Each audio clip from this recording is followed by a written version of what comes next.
everyone. Today I want to show you how to start editing your holga images. As you can see, the requirements for what you're going to be turning in are over here.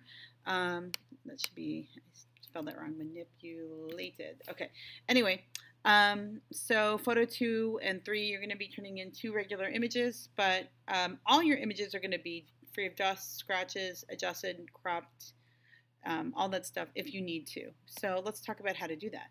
So I have a sample holga image right here, and if you click right there, it'll show up in the computer.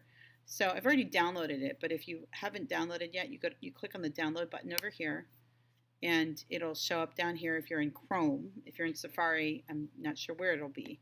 And if I click on this and then go to Show in Finder, there it is. Now, I already have Photoshop open, so what I can do is just take this image and drag it directly into Photoshop from the Finder, and there it is.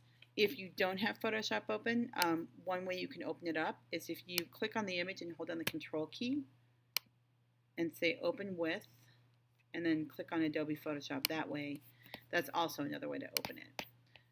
So once you have this open, let me show you how to separate these 2 images out and then save it, and that'll be it for this video. You're going to grab, let's say I wanted to use this image right here, but I want it to be separate from the pumpkins down here. If I grab the image by using the rectangular marquee tool, and my philosophy is always grab too much, you can always crop it down later, and I'll show you how to do that later.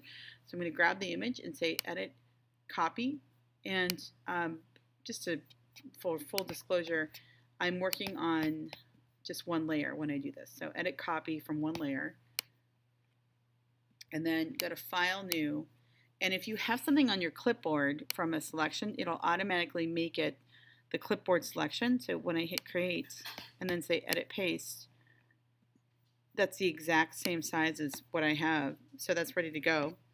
So now I'm going to say File, Save As, and I'm going to call this, I don't know, like I'll call this Statue with Cats, and I'm going to keep it as a Photoshop document, so there should be a .pst, and I'm saving this to my desktop for now. I can always move it later, so I hit Save and say OK.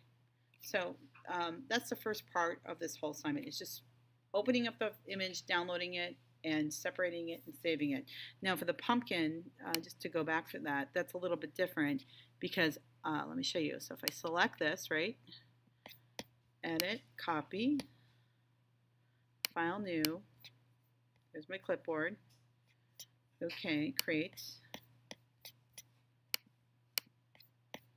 Edit, Paste. I have to do a little bit more than this one because it's on its side.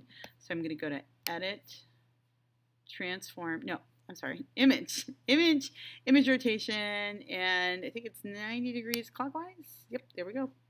And there's my image rotated, ready to go, of all those pumpkins. So again, File, Save As, and I'll call this Little Pumpkin.psd. Yay. Okay.